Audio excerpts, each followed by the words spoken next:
ابھی حضرت ہمارے یاسر کا قاتل کون تھا؟ آپ بتائیں جناب عائشہ صدیقہ کو زندہ گڑھے میں پھینکنے والا کون تھا؟ آپ بتائیں جنگ صفین میں علی کے مقابلے پہ آنے والے کون تھے؟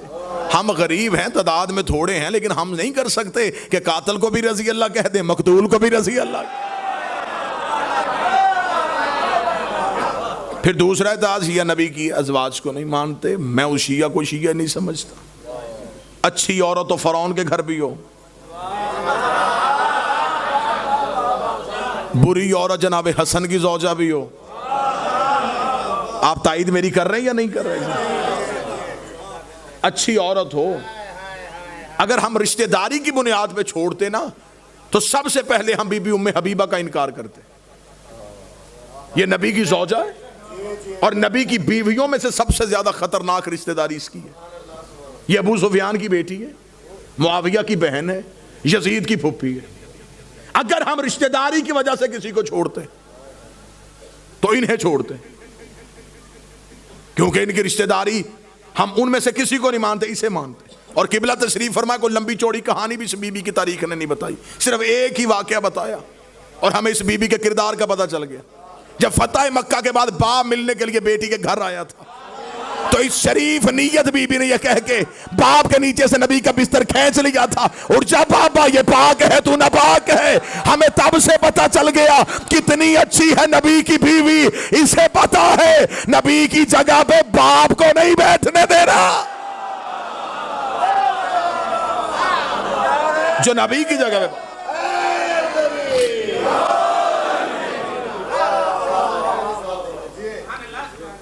ہم یہ شیعہ مذہب مدلل ترین مذہب ہے۔ اب نصیحہ پیش کی جاتی ہے کہ اللہ قرآن میں کہتا ہے نبی کی بیویاں تو امت کی مائیں، فوراً کہتے ہیں یہ دیکھیں یہ آیت موجود ہے، پھر آپ سب کو کیوں نہیں مانتے؟ تو یہ باتیں میں اس لیے کر رہا ہوں، یہ باتیں آپ کو روزمرہ کی زندگی میں کام آئیں گی۔ ہم مانتے ہیں بے شک یہ آیت قرآن میں ہے کہ نبی کی بیویاں امت کی مائیں ہیں، لیکن یہ بتاؤ یہ آیت آئی کیوں تھی؟ اس آیت کا شان نزول کیا ہے؟ کس نے ماں نہیں مانا تھا تو آیت آئی؟ آپ خاموش رہیں گے تو میں گفتگو کا رخ پھیروں سر۔ بھئی اس دور میں تو آپ کے بقول شیعہ نہیں تھے۔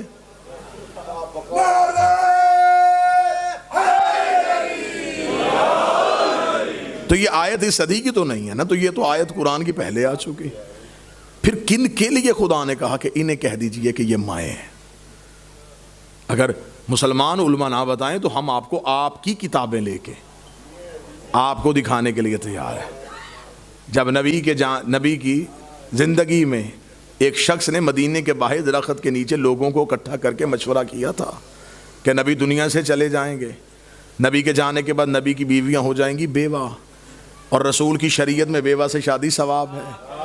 ادھر تڑپتی ہوئی قرآن کی آیت آ گئی، خدا نے کہا رسول سے اسے گھر بلا کے کہے غیرت کر، مائیں ہیں۔ آیت آئی، بندے اور خوش ہو گئے، انہوں نے کہا چل ٹھیک ہے، اگر قرآن نے نص دے دی کہ نبی کی بیویاں امت کی مائیں ہیں تو پھر تو ہمارا باپ۔ بھئی جو بیوی ماں ہو شوہر باپ ہی ہوگا۔ انہوں نے کہا پھر تیری بیویاں ہماری مائیں، آپ ہمارے باپ۔ ہم کہہ سکتے ہیں ہم رسول کی اولاد ہیں، ہم کہہ سکتے ہیں کہ ہم خاندان ہیں، ہم کہہ سکتے ہیں ہم درود میں ہیں۔ رسول نے کہا میرے مالک یہ کیا کیا؟ ادھر حرمت بچا لی، ادھر رسالت خطرے میں چلی گئی، تو نے کہہ دیا وہ مائیں، میں باپ بن گیا۔ فوراً آیت پھر آ گئی، محمد تم مردوں میں کسی کا باپ نہیں ہے۔ انہوں نے کہا اگر تو باپ نہیں ہے تو پھر بھی ہمیں یہ بھی بارے میں ہے، تو کسی کا بھی باپ نہیں، تیرا کوئی بھی بیٹا نہیں، تیرا کوئی بھی خاندان نہیں۔ نبی نے کہا میرے مالک میرا کوئی خاندان نہیں، میری کوئی نسل نہیں۔ آواز آئی خاموش رہے، نجران کے عیسائی جب تجھے مباہلے میں بلائیں گے ہم کہیں گے یہ بیٹے لے کے آئے، ہم بیٹے لے کے آتے ہیں۔ ادھر آیت قرآن کی آئی، بندے نبی کے دروازے پہ گئے، اب تو کہاں سے بیٹے لے کے آئے گا؟ اللہ نے تو قرآن میں کہا ہے کہ محمد کسی کا باپ نہیں ہے۔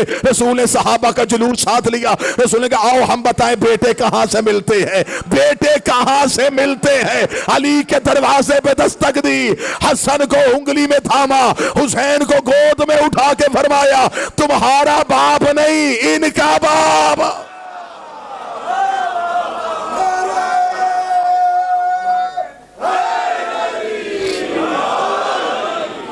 لہٰذا ہمارا مذہب مدلل، ہم ہیں اس وقت صرف اور صرف حجت کی اطاعت میں۔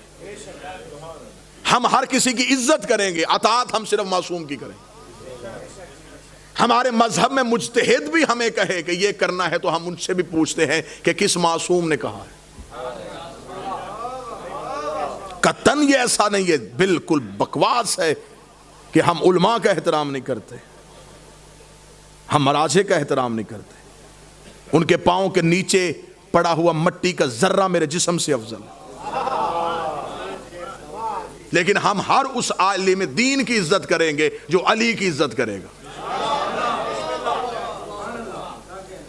جو ہمیں حجت تک پہنچائے، جو صرف اپنے تک ہی روک لے۔ ہم اطاعت معصوم کے قائل ہیں، اطاعت حجت کے قائل ہیں۔ آج بھی امام موجود ہیں، ہمیں امام تک پہنچنے کے لیے رستہ چاہیے۔ امام فرماتے ہیں کہ جب میں ظہور کروں گا تو میرا ہر شیعہ مجھے دیکھ کے کہے گا کہ میں نے تو آپ کو پہلے دیکھا ہوا۔ مولا فرماتے ہیں تمہارے اور ہمارے درمیان فاصلے نہیں، صرف گمان ہے جو تمہاری طرف سے ہیں۔ مولا فرماتے ہیں میرے شیعہ اور مجھ تک پہنچنے کے لیے جو سب سے پہلا ایک وسوسہ ابلیس میرے ماننے والے کے دل میں ڈالتا ہے وہ یہ ہے، کہاں وہ کہاں ہم۔ معصوم فرماتے ہیں یہ پہلا خیال ہے جو ابلیس اس کے ذہن میں ڈالتا ہے۔ مولانا نے پھر اسی خیال کا جواب دیا، مولانا نے فرمایا اگر تمہارا یہی معیار ہے کہ کہاں ہم کہاں تم ہم سے مل نہیں سکتے، اگر یہی منزلت ہوتی کہ تم ہم سے ملنے کی وجہ تمہارا اور ہمارے درمیان یہ ہوتا تو کبھی بھی ہم اپنی محبت تمہارے دلوں میں نہ ڈالتے۔ ایک شیعہ نے مولا سے توقیع میں پوچھا، اس نے کہا مولا میں ملنا چاہتا ہوں۔ مولا فرماتے ہیں ہم ملتے ہیں، تم پہچانتے نہیں ہو۔ اسے مولا کم ملتے ہیں؟ مولا فرماتے ہیں اکثر تم روتے روتے خاموش ہو جاتے ہو، تمہیں خبر ہے تمہیں وہ تسلی دینے والے ہم ہوتے ہیں، تمہیں وہ دلاسا دینے والے ہم ہوتے ہیں۔ امام سے ملنے کا رابطہ ہموار کیجئے، امام تک جانے کا تعلق دیکھیے۔ کسی باپ کا بیٹا گھر نہ آئے تو اسے نیند نہیں آتی، اور ہمیں خبر ہے کہ ہمارا امام زمانے میں موجود ہے۔ ہم میں سے کون ہے جو امام کو ڈھونڈنے کی کوشش کرتا ہے؟ اب ایک لمحے کے لیے یہ گفتگو سنجیدہ پہلو میں آئے گی، لیکن مجھے آپ سے 4 دن سے داد بھی لے چکا ہوں، دعا بھی لے چکا ہوں۔ یہ پیغام ہے۔ اللہم صلی علی محمد و آل محمد۔ میں نے گھر کی مجلس میں بھی یہ گزارش کی تھی کہ کہیں ہمارا یہ امام کو بلانا کہیں یہ کوفے والا خط تو نہیں؟ خطوط تو کوفیوں نے بھی لکھے تھے امام کو بلانے کے لیے۔ ہمیں امام سے صرف امام کا انتظار نہیں کرنا، امام کے رستے کو ہموار بھی کرنا۔ توجہ آپ صاحبان فرمائیں گے سرکار۔ ہمیں امام کا صرف انتظار نہیں، رستہ بھی ہموار کرنا ہے، امام سے ملاقات بھی کرنی ہے۔ امام نے تو اپنا ایڈریس بتا دیا کہ میں کب اور کہاں ہوتا ہوں۔ اب اس سے زیادہ امام کو کون شیعہ ہے جو کہے کہ مجھے اب ڈھونڈنے میں مشکل ہے؟ امام نے فرمایا ہفتہ والا دن مجھے ڈھونڈنا ہو تو مسجد کوفہ میں آنا، اتوار کو میں مسجد سہلہ میں ہوتا ہوں، سوموار کو میں بقیہ کی قبروں پہ ہوتا ہوں، پھر میں مسجد جمکران میں ہوتا ہوں، شب جمعہ میں کربلا میں ہوتا ہوں، جمعہ میں امیر المومنین کے حرم میں ہوتا ہوں۔ مولا فرماتے طواف کعبہ کرتے ہوئے اور کعبے پہ سیدھی بارش ہو رہی ہو اور مزاب رحمت سے پانی نیچے آ رہا ہو تو سمجھ لینا تمہارا امام طواف میں ہے۔ اب اس سے زیادہ آسان نشانیاں کون بتائے گا؟ امام خود بتا گیا کہ میں اس وقت میں یہاں ہوتا۔ پھر امام نے اگلی نشانی بتائی، امام نے کہا چل تو ہم سے محبت کا دعویٰ کرتا ہے نا، تجھے مجھ تک پہنچنے کی ضرورت نہیں، تو ہمیں بلا۔ اتنا امام کی موجودگی کا یقین رکھو کہ امام فرماتے ہیں کہ دسترخوان میں ایک فرد کی جگہ خالی چھوڑو۔ تمہارے گھر میں بچے پوچھیں گے جگہ کس کے لیے تو کہہ دینا ہمارا امام موجود ہے۔ عرب کی ایک مستور برقع پہن کے سوتی تھی، مستورات نے کہا کیوں برقع پہن کے سوتی ہے؟ اس نے کہا امام کا ظہور ہو گیا، برقع ڈھونڈوں گی یا امام کے لشکر میں جاؤں گی؟ ملاقات با امام زمانہ حسن ابتہی، 2 جلدوں میں کتابیں لکھی ہوئی ہیں۔ کتنے لوگ ہیں جو امام سے ملاقات کر چکے ہیں؟ ایک عراق کا رہنے والا شیعہ ہر روز گھوڑا لے کے چوک میں تلوار لے کے کھڑا ہو جاتا، لوگ پوچھتے کیوں کھڑا ہے یہاں پہ؟ اس کا امام کا انتظار کر رہا ہوں۔ لوگوں نے اسے پاگل تصور کرنا شروع کر دیا. ایک دن کسی نے مذاق میں کہا تو یہاں کھڑا ہے, امام تو وہاں آ چکے ہیں. اس نے اپنے گھوڑے کا رخ موڑا, دوڑا اور پھر کبھی بھی واپس نہ آیا. یقیناً وہ امام کے لشکر میں شامل ہوئے. امام تو ہمارے اتنا قریب. ایک شخص نے ایک عارف سے آ کے, شقیق نے کہا کہ میں مولا سے ملنا چاہتا ہوں, مجھے کوئی عمل بتائیے جو میں کروں اور امام سے ملاقات ہو. موضوع پسند ہے سرکار؟ یا علی مشکلوں میں کچھ, مجھے کوئی عمل بتائیے میں مولا سے مل سکوں. انہوں نے کہا عمل یہ ہے کہ رات کو تیز نمک والا کھانا کھا کے سونا. اس نے کہا کیوں؟ فرمایا بس تیز نمک والا کھانا کھا کے سو گیا. صبح آیا, میں سو گیا تھا دی رات لیکن زیارت نہیں ہوئی. اس نے کہا خواب میں کیا دیکھتا رہا؟ اس نے کہا پانی, اس لیے کہ میرے دل میں پانی کی طلب تھی. اس نے کہا جتنی طلب تیرے دل میں پانی کی تھی اتنی امام کی کر ملاقات ہو جائے گی. شدت پیدا کر امام سے ملنے کی, خواہش پیدا کر امام سے. ایک شخص کو خبر ہوئی کہ کربلا میں مولا امام حسین کے حرم میں جو 40 روز زیارت عاشورہ پڑھے, امام اس سے مل لیتے. اور یہ آج بھی ہے, منقول ہے روایات میں کہ حرم امام حسین میں زیارت عاشورہ کا 40 روز کا عمل کیا جائے تو امام مل لیتے.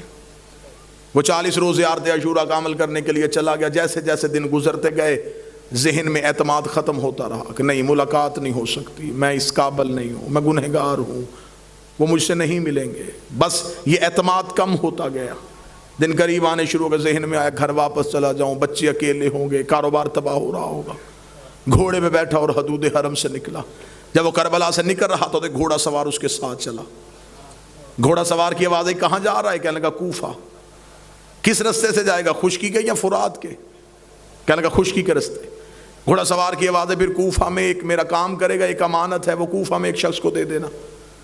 کہنے لگا کیا امانت ہے؟ اس نے کہا کوفہ میں ایک ریان نامی شخص رہتا ہے, اسے یہ 40 دینار دے دینا.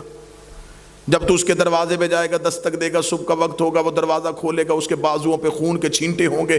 پریشان نہ ہونا, وہ قصاب ہے, صبح صبح جانور ذبح کرتا ہے. ذہن میں پھر نہ آیا کہ جو پہنچنے سے پہلے وجہ بتا رہا ہے.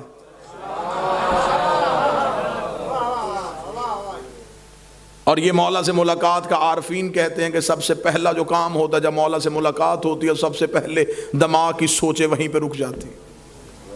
یہ حجت سے ملاقات کی سب سے بڑی نشانی ہے. دماغ وہیں پہ رک جاتا ہے. جب ملاقات ختم ہوتی ہے تو پھر وہیں سے شروع ہوتا ہے. اس لیے معراج کی رات ہر چیز وہیں کی وہیں رک گئی تھی.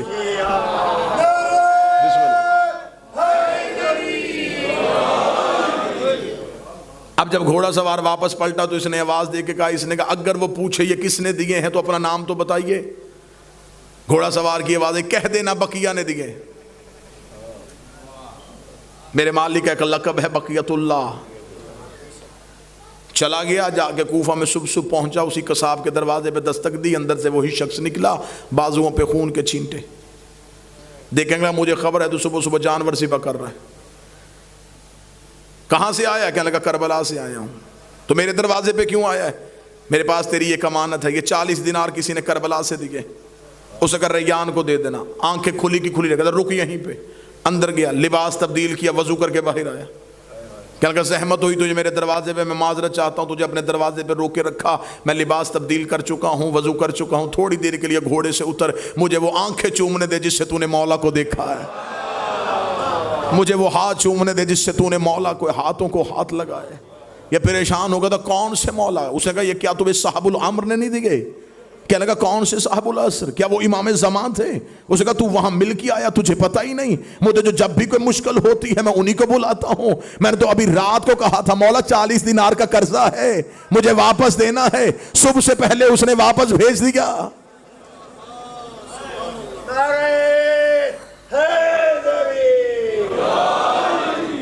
مولا فرماتے اتنا مجھ پہ یقین کرو. جب تمہارا یقین اتنا بڑھ جائے گا پھر تم اپنی مشکل کسی کو بتاؤ گے نہیں. اب یہ محبت کا معیار ہے. امام فرماتے میرے شیعوں مجھ سے رات کو سرگوشیاں کیا کرو, سرگوشی کیا تکی کے سر رکھ کے اپنے دکھ مجھے سنایا کرو. امام فرماتے تو تکیے پہ سر رکھ کے مجھے اپنے دکھ سنا کے سو جا، صبح کا سورج طلوع ہونے سے پہلے تیرے دکھ نہ ٹالوں، مجھے بطول کا لال نہ کہنا۔ تو مجھ پہ اعتماد تو کرو، تو مجھ پہ یقین تو کرو، تو مجھ تک پہنچنے کا رستہ تو تلاش کرو۔ امام فرماتے ہیں میرا شیعہ وہ ہے جو میرا ظہور ہر روز مانگے، وہ ساری زندگی اس کی حالت ایسی رہے جیسے اس کی کوئی چیز گم ہو چکی ہے اور وہ اسے ڈھونڈ رہا ہے۔ شیعہ بھی اور اسے یہ بھی پتا ہو کہ میرے وقت کا امام کہیں نہ کہیں خون رو رہا ہے، پھر اس کے دل میں یہ طلب ہونی چاہیے کہ میں امام تک کسی نہ کسی طریقے سے پہنچوں۔ ملاقات امام سے ہے، قبلہ تشریف فرمائے۔ ملاقات ممکن بھی ہے، ہاں امام ملتے ہیں ہر کسی سے اس کی معرفت کے مطابق، اس کے عرفان کے مطابق، آئیں گے ضرور، بلاؤ صحیح، آئیں گے ضرور۔ چلے میں تحفہ دوں، آج کی آخری مجلس میں ہدیہ دوں۔ مولا فرماتے جس دن تم چاہو کہ تم مرنا نہیں چاہتے، جس دن تمہارا جی زندہ رہنے کے لیے ہو کہ آج میں زندہ رہنا چاہتا ہوں، عمل یہ ہے مولا فرماتے اس روز آنکھ کھلے تو اٹھتے ہی، بلکہ یہ روز کا معمول بناؤ، آنکھ کھلتے ہی السلام علیکم یا صاحب العصر والزمان، اے میرے وقت کے امام تجھ میں میرا سلام۔ اللہم صلی علی محمد وآلہ وسلم۔ سائل نے کہا مولا کریں گے سلام تو موت کیسے نہیں آئے گی؟ امام نے فرمایا سلام سنت ہے، جواب دینا واجب ہے۔ تم سلام کرو گے وہ جہاں بھی ہے واپسی میں جواب دے گا علیکہ السلام، جب وہ کہہ دے سلامتی ہو تو پھر موت کیسے آ سکتی؟ اب امام تک پہنچنے کا رستہ کس نے تعین کرنا ہے؟ جب حجت موجود ہو تو پھر ہمیں غیر کے دروازے پہ جھکنے کی ضرورت ہی نہیں رہتی۔ سرکار صادق بادشاہ کا دور تھا، اللہم صلی علی محمد وآلہ۔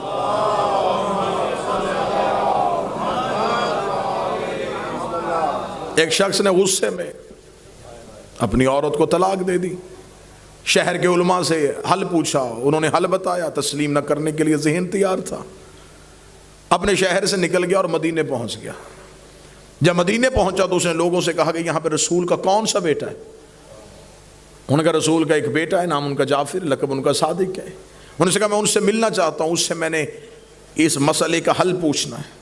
اب حجت تک پہنچنے کا رستہ بتانے لگا کہ کیا توکل کیا چاہیے، اعتماد کیا چاہیے۔ اس نے کہا میں امام سے ملنا چاہتا ہوں اور پوچھنا چاہتا ہوں کہ میرے اس مسئلے کا حل کیا ہے۔ وہاں کے رہنے والے لوگوں نے کہا کیا تو آسان سمجھتا ہے امام سے ملنا؟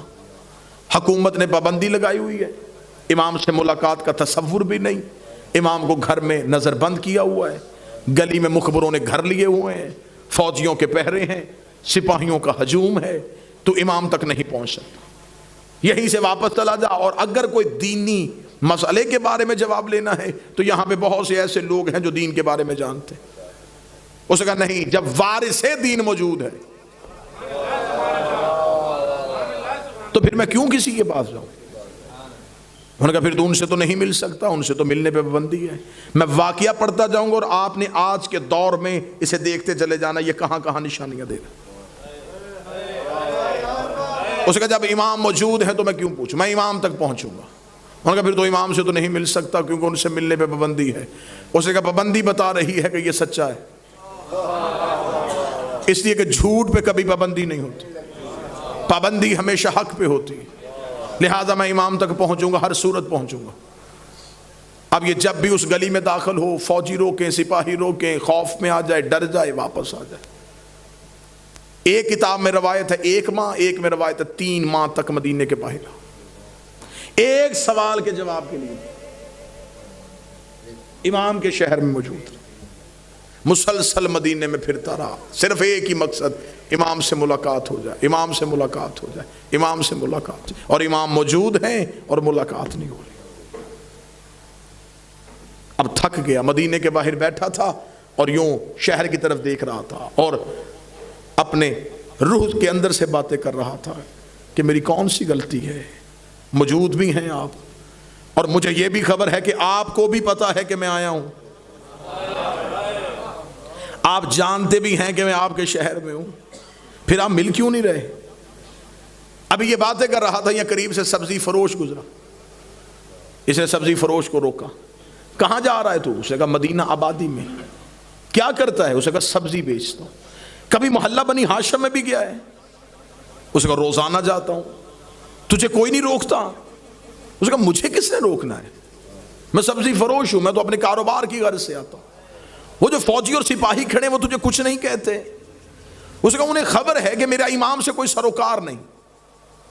اسے کہا رک، یہیں پہ رک، سبزی بیچے گا؟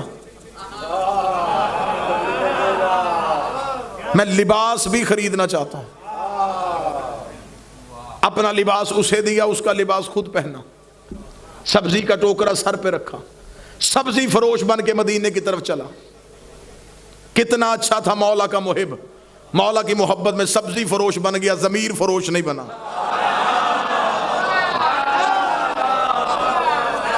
جھکا نہیں کسی کی، سبزی فروش بن کے مدینے میں داخل ہوا۔ مدینہ گلیوں سے گزرتا گزرتا گزرتا محلہ بنی ہاشم کے قریب پہنچ گیا۔ اب سائل اپنی منزل کے قریب جا رہا ہے، پیاسا چشمے کی طرف بڑھ رہا ہے، شدت طلب تیز ہو چکی ہے، دل کی دھڑکنیں قابو میں نہیں رہ رہی۔ جس محلے کو حسرت سے دیکھتا تھا اب اس گلی میں داخل ہونے لگا ہے۔ جو ہی داخل ہوا فوجیوں نے رستہ روکا، ایک ہی آواز ہے، یہ تو وہی سبزی فروش ہے جو روز آتا ہے۔ رستہ کھل گیا، گلی میں داخل ہو گیا۔ اب دل کی دھڑکن کانوں میں سنائی دے رہی تھی، اپنے ہی پاؤں خود سے ہی اٹھائے نہیں جا رہے تھے۔ مدت سے جس کی تلاش میں تھا وہ منزل اب آنکھوں کے سامنے تھی۔ امام کے گھر کی طرف بڑھتا چلا جا رہا تھا، یا پھر آگے سپاہیوں نے روکا، پھر رستہ ملا، پھر آگے چلا گیا۔ جو ہی امام کی حویلی کے سامنے سے گزرنے لگا اب بے ساختہ آنکھوں سے آنسو آ گئے، اور دل کی دھڑکن سے ایک آواز، لب نہیں ہلے، متحرک نہیں ہوئے لب، دل کے دھڑکنوں سے وہ زبان جو دل کی ہے، جو لہجہ دل کا ہے، جو نیتوں کی زبان ہے، وہ بولی، اور دل سے بول کے کہنے لگا یہاں تک تو میں آ گیا، اب تو بھی تو کرم کر دینا، اب یہاں سے آگے تو بھی تو بلا لے۔ ابھی امام کی حویلی کے بالکل دروازے سے گزر رہا تھا اور حسرت سے اس در کو دیکھ رہا تھا۔ ذہن میں خیال تھا اسی کے اندر بیٹھا ہے وہ میرا مولا، یہی بیٹھا وہ میرا وارث، جس کو ملنے کے لیے، جس کو دیکھنے کے لیے آیا ہوں۔ اب جو ہی قدم آگے بڑھنے لگا یا امام کی حویلی کا دروازہ کھلا، باہر آ کے امام کے نوکر نے آواز دی، سبزی فروش دے کے لینی۔ نوکر کی آواز آئی، سبزی فروش اندر آ۔ آج مولا نے سبزی دے کے لینی، خوش ہوا، جلدی سے مرا۔ سپاہی آگے آگے کھڑے، کدھر؟ اسے کہا یہ غلام کہہ رہا ہے اس کی آقا نے بتا۔ اسے کہا تجھے خبر ہے اندر کون ہے؟ نہیں، اندر تو شیعوں کے امام ہیں، حکومت نے پابندی لگائی ہے کوئی ان سے ملاقات نہیں کرے گا۔ اسے کہا میں ملاقات کے لیے نہیں، میں تو کاروبار کی غرض سے۔ سپاہیوں نے کہا ہم تمہارے ساتھ جائیں گے۔ دو سپاہی پھر ساتھ چلے، دل کی دھڑکن پھر قابو سے چلی گئی۔ مدت کے بعد وہ منزل آئی، لیکن اب کیا ہوگا؟ امام کے صحن میں جا کے بیٹھ گیا، اب نظریں ہیں دروازے کی طرف۔ کتنا خوش نصیب تھا وارث کے صحن میں بیٹھا تھا، نظریں اس پردے پہ تھی جس کے پردے کے پیچھے وہ حسن انبیاء کا وارث بیٹھا ہوا تھا۔ یوں دروازے کی طرف حسرت سے دیکھ رہا تھا اور اپنے دل میں کہہ رہا تھا چل کچھ پوچھ نہیں سکتا سپاہیوں کی وجہ سے، دیکھ تو لوں گا، زیارت تو ہو جائے گی، آج یہ تو دیکھوں گا کہ محمد کیسے تھے، آج یہ تو پتہ چل جائے گا کہ علی کیسے تھے، حسن حسن کیسا تھا، کریمی حسین کیسی تھی۔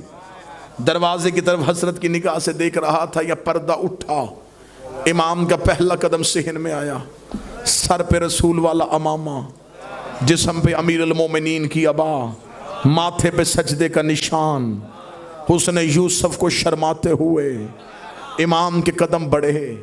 امام اس سبزی کے ٹوکرے کے قریب بیٹھے، یہ امام کو ایسے دیکھ رہا تھا جیسے مصر کی عورتوں نے یوسف کو دیکھا تھا۔ یہ امام کے چہرے پہ اتنا متوجہ تھا کہ نظریں امام کے چہرے سے ہٹ نہ رہی تھیں۔ امام اس کے قریب بیٹھے، ٹوکری سے کپڑے کو ہٹایا، امام نے سبزی چننی شروع کر لی، امام کی نظریں جھکی ہیں۔ اس کے ذہن میں آیا کہ میں تو سوال پوچھنے آیا، یہ تو واقعتاً سبزی لے رہے ہیں۔ اس نے اپنا چہرہ رخ امامت کے قریب کیا کہ آہستگی سے امام سے سوال پوچھوں۔ جو ہی اس کا چہرہ امام کے قریب گیا، امام نے جھکی ہوئی نظروں سے کہا تیری طلاق نہیں ہوئی.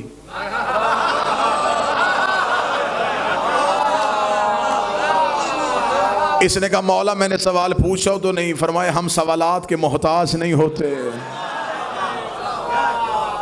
اب جو سر پہ سپاہی کھڑے ہیں وہ سمجھ رہے ہیں کہ سبزی کا سودا ہو رہا ہے, انہیں نہیں پتا کہ دین پہنچایا جا رہا ہے.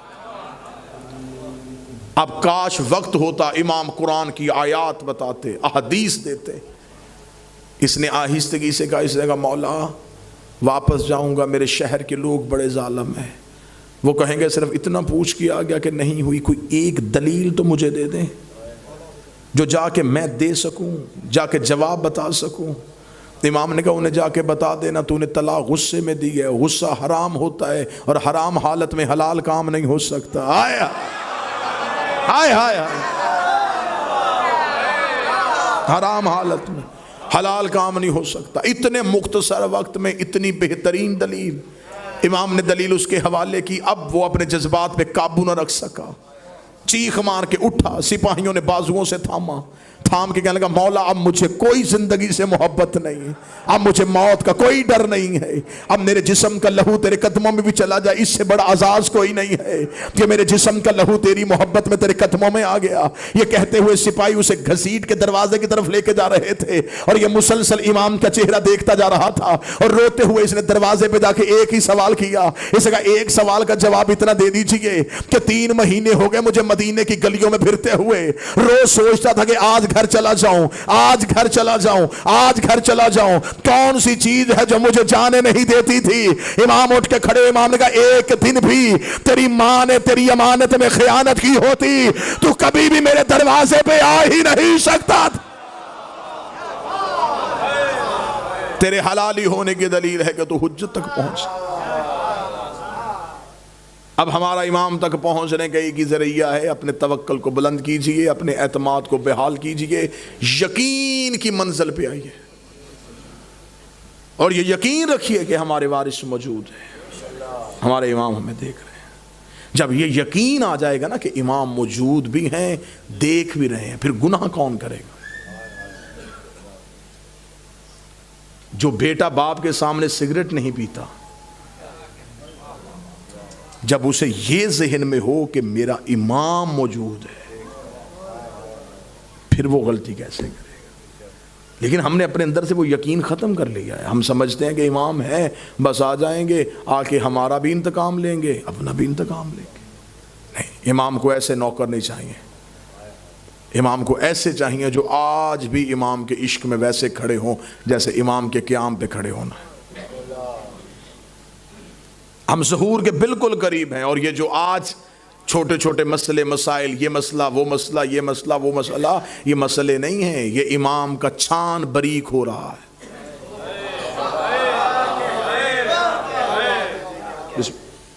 جو سب سے آخر میں گریں گے وہ 72 جیسے ہوں.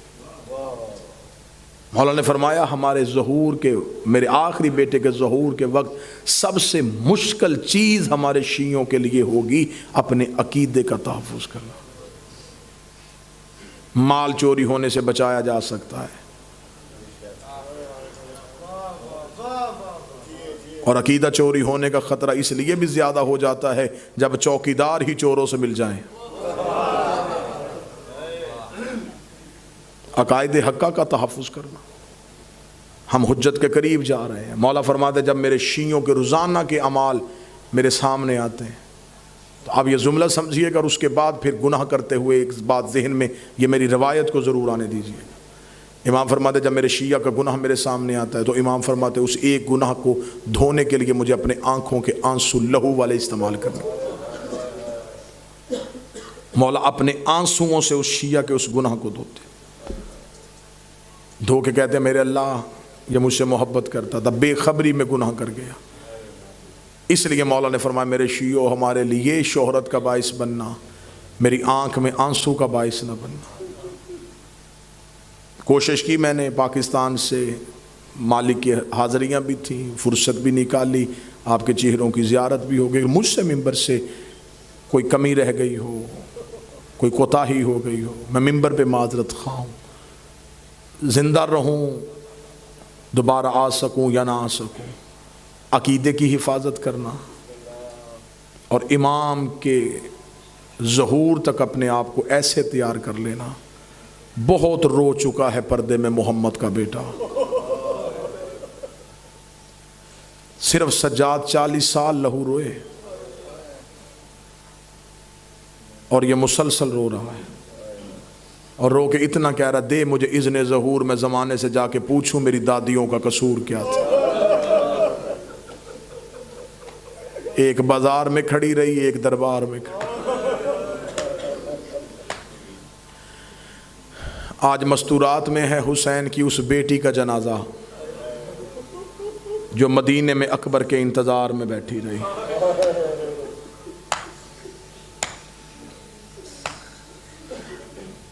جناب فاطمہ تو صغرا، یہ شہزادی ماں کا نام ام اسحاق، کتاب کہتی ہے یہ ماں کی اکلوتی بیٹی، اکبر کی بہن کوئی نہیں تھی، صغرا کا بھائی کوئی نہیں تھا۔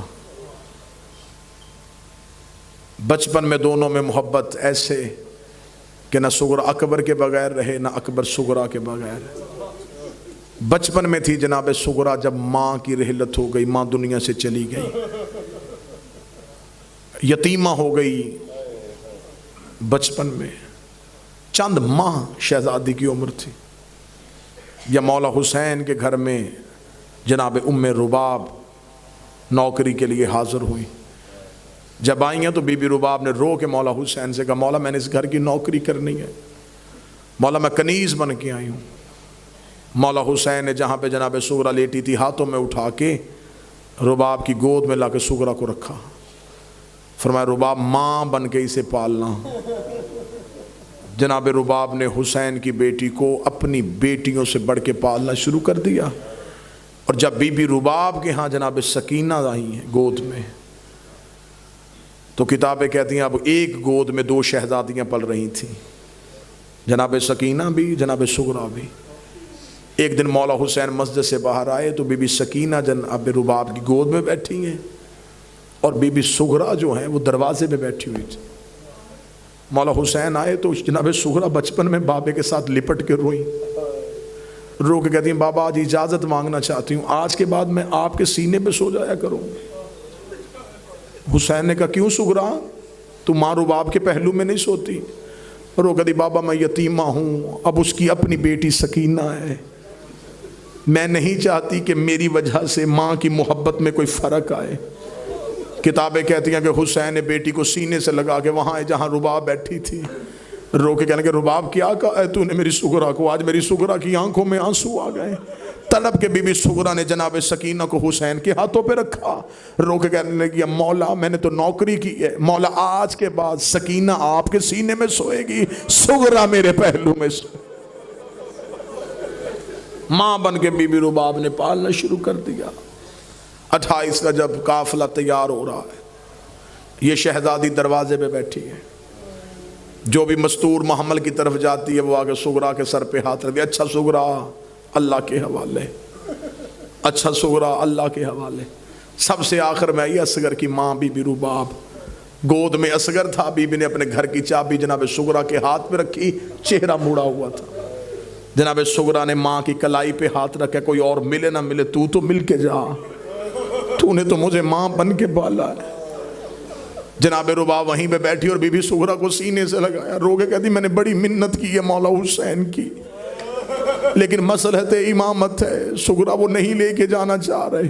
رو کہتی اماں میں نے ضد بھی نہیں کی، حسین میرے بابا ہی نہیں، حسین میرے امام بھی ہیں، لیکن اماں ایک مہربانی کر دے، تھوڑی دیر کے لیے اصغر تو میرے ہاتھوں پہ دے۔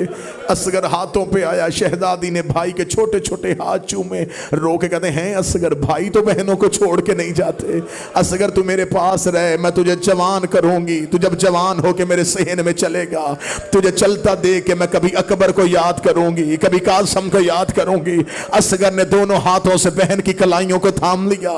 بی بی رباب رو کہتی اصغر حسین بھلا رہے ہیں۔ بی بی سغرا رو کے کہتی اماں ضد نہ کرنا، اصغر آئے تو لے جانا، نہ جائے تو نہ لے کے جانا۔ بی بی رباب نے 3 دفعہ صدا دی، اصغر نہ آئے۔ مولا حسین واپس آ کے رباب کیا ہوا؟ قافلہ تو تیار ہے۔ رو کے کہتی اصغر بہن کے ہاتھوں سے نہیں اٹھ رہا۔ حسین نے روتے ہوئے اصغر کے کان میں بات کی ہے۔ اصغر نے تڑپ کے بہن کی کلائیاں چھوڑی، حسین کے گلے میں باہیں ڈالی۔ سغرا رو کے کہتی بابا اکبر بھی تو لے جا، اصغر بھی تو لے جا، لیکن اتنا بتا میرے اصغر کو کہا کیا ہے؟ حسین رو کہتے میں نے صرف اتنا کہا اصغر رہنا تو رہے، حرمل کا تیر بھی حسین کھا لے گا۔ تیر کا نام آنا تھا۔ سغرا نے دروازے پہ سر کو مارا، رو کے دی ہے بابا میرا اصغر تیر کھائے گا۔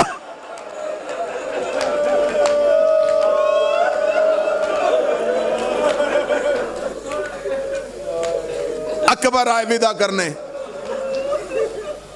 شہزادی نے جناب علی اکبر گھوڑے پہ بیٹھ کے صحن میں آئے۔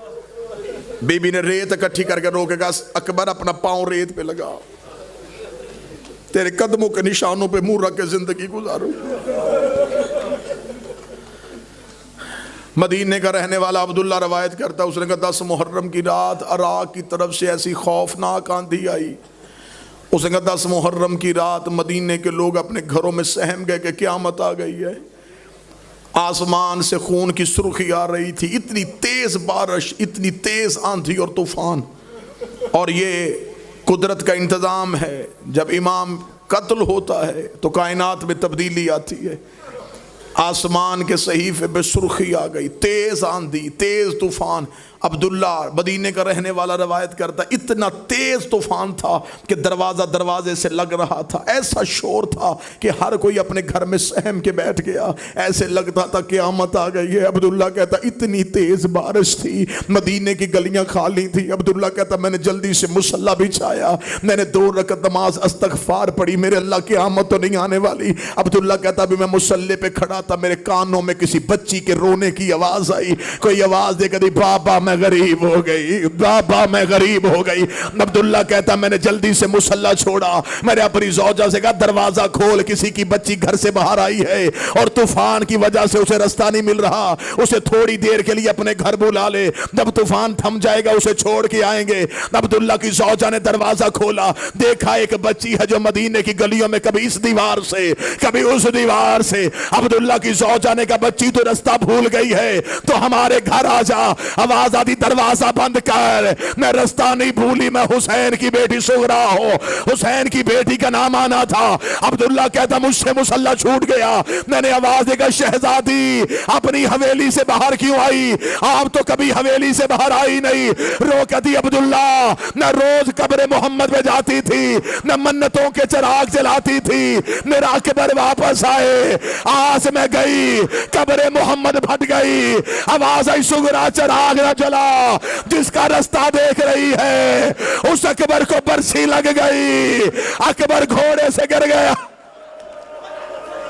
حوصلہ حوصلہ حوصلہ، منت ہے میری، آج آخری مجلس ہے، میں نے اس لیے فضائل جلدی روکا، مجھے اس بی بی کی غربت کے 4 جملے پڑھنے دینا۔ جس نے سب کا انتظار کیا آج اس کا جنازہ پردے میں تیار ہے، اور جنازوں پہ وہی روتا ہے جس کا جنازے سے تعلق ہوتا ہے۔ جنازے پہ جو چیخے مار کے روئے لوگوں کو پتہ چل جاتا ہے اس کا کوئی تعلق ہے۔ سادات و غیر سادات انتظار کرتی رہی، 7 سال کی عمر میں ضعیفہ ہو گئی، سر کے بال سفید ہو گئے۔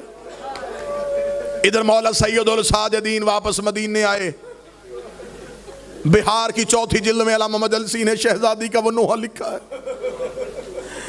آپ نوحہ خان سے نوحہ سنتے، میں وہ نوحے کی 4 سطریں پڑھوں جو لکھی بھی زینب نے پڑھی بھی زینب نے۔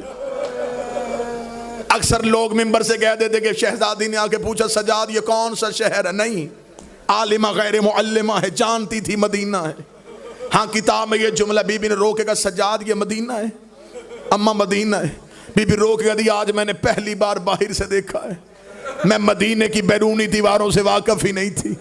28 رجب کو گئی تھی تو غازی کے پہرے میں گئی تھی. سجاد مجھے صرف اتنا بتا میرے نانے کی قبر کہاں ہے. سجاد کی آواز ہے اماں وہ سامنے قبر ہے رسول کی. بی بی رو کے دی سجاد تو تھکا ہوا قافلہ لے کے بیٹھ, میں رسول کو جا کے اپنی فتح کی نوید سنا کے آتی ہوں. جس بندے نے بستر میں ماتم کرنا میں آلیہ کا نوحہ پڑھنے لگا ہوں. کتابیں لکھتی ہیں بی بی قبر رسول کی جانب چلی, میں امتی ہوں میں یہ نہیں پڑھ سکتا جیسے لکھا ہے کہ کیسے گئی, بس اتنا بتا دو جیسے شام کے بازار میں چلی تھی ویسے علی کی بیٹی قبر رسول کی جانب چلی. بی بی نے جا کے رسول کے دروازے پہ ہاتھ رکھا, کافی دیر تک قبر محمد کو دیکھ کے روتی رہی. رونے کے بعد بی بی نے نوحے کی پہلی سطر پڑھی. بی بی رو کے دی نانا قبر سے باہر نکل کے پہچان میں وہی زینب ہو. بی بی نے دوسری سطر پڑھی. بی بی رو کے دی نانا تیری اذان بچ گئی, میرا مؤذن مارا گیا. بی بی نے تیسری سطر پڑھی. بی بی رو کے دی نانا تیری نماز بچ گئی, میرا نمازی کربلا میں سو گیا. چوتھی سطر پڑھنے سے پہلے علی کی بیٹی نے گٹھڑی کھولی, گٹھڑی سے حسین کا تیروں والا کرتا نکالا, کرتا قبر محمد پہ ڈالا. رو کے دی نانا ایک بار قبر سے نکل پہچان کے بتا یہ اسی حسین کا کرتا ہے جو تیری زلفیں تھاما کرتا تھا. قبر محمد پہ زلزلہ آ گیا, آواز آئی زینب کرتا ہٹا, زینب کرتا ہٹا. رو کے دی نانا تجھ سے بیٹے کا کرتا برداشت نہیں ہوا, رات آدھی ہونے دے, میں اکیلی تیری قبر پہ آؤں گی, میں تیری قبر کا چراغ بجھاؤں گی, میں تجھے اپنا لباس دکھاؤں تو پھر مجھے بتانا امت نے اتنا تیرے بیٹوں کو نہیں مارا جتنا تیری بیٹیوں کو مارا. میرا بادشاہ حسین تیری دعائیں قبول کرے, اللہ جو حاجات دل میں وہ قبول فرمائے. روتے بھی ہو دعا بھی مانگتے ہو. میرا مالک ابن ریحان صاحب کی جتنی حاجات ہیں شہزادی کے اجڑنے کا واسطہ قبول فرما. نانا نانا نانا میں کس کو بتاؤں, قبر رسول ہل گئی. آواز آئی زینب مجھے نہ سنانا, زینب مجھے نہ سنانا, اب اجازت دو تو میں پڑھوں. یہ میرے بدے ہاتھ ہے تمہیں بی بی کا واسطہ سننا. بی بی روتی ہوئی ماں کی قبر پہ گئی, رو کے کہتی اماں نانے نے دکھ نہیں سنے, اماں حسن بھی نہیں سن رہا, اماں بیٹیاں ماں کو نہ بتائیں تو کسے بتائیں, اماں ایک بار بیٹی کے دکھ سن لے. اماں میں 28 سے جب تیری قبر پہ آئی تھی میں نے وعدہ کیا تھا میرا کچھ بچے نہ بچے میں تیری نسل بچا کے آؤں گی. اماں ایک بار قبر سے نکل, تیرا سجاد بھی واپس آ گیا, تیرا باکر بھی واپس آ گیا. اماں نہ میرا اون آیا نہ میرا محمد آیا, اماں میری نسل کربلا میں رہ گئی, اماں میں تیری اولاد بچا کے آ گئی. قبر زہرا سے آواز آئی زینب شکریہ. رو کے کہا اماں تیرا سجاد بچانے کی زینب کو قیمت دینی پڑی ہے. آواز آئی کون سی قیمت؟ اب کوئی سید بیٹھا مجھے معاف کرنا. فرمایا اماں ادھر حسین گھوڑے سے گرا یا 300 قاتل ہاتھوں میں نیزہ لے کے سجاد کو قتل کرنے کے لیے سجاد کے خیمے میں آ گیا. اماں میں سجاد کے خیمے میں گئی, خیموں کو آگ لگی تھی, میں نے سجاد کو اپنی پشت پہ رکھا, 300 قاتلوں نے گھیرا باندھا. اماں یہ دائیں سے نیزہ مارتے میں اپنا پہلو بدلتی, اماں یہ بائیں سے آتے میں اپنا پہلو بدلتی. اماں سجاد بچ گیا, زینب زخمی ہو گئی. حوصلہ حوصلہ, زیادہ سے زیادہ 4 نہیں تو 5 منٹ.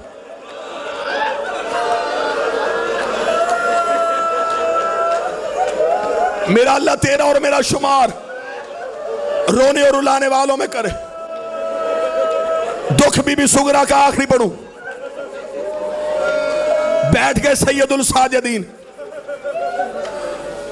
بشیر ابن جزلم نے مدینے کی گلیوں میں جا کے اعلان کروایا مدینے والوں سردار واپس آ گئے. حسین کی بیٹی کو جناب ام سلمہ نے بتایا سغرا مدینے کی گلیوں میں منادی ہو رہی ہے وارث واپس آ گئے.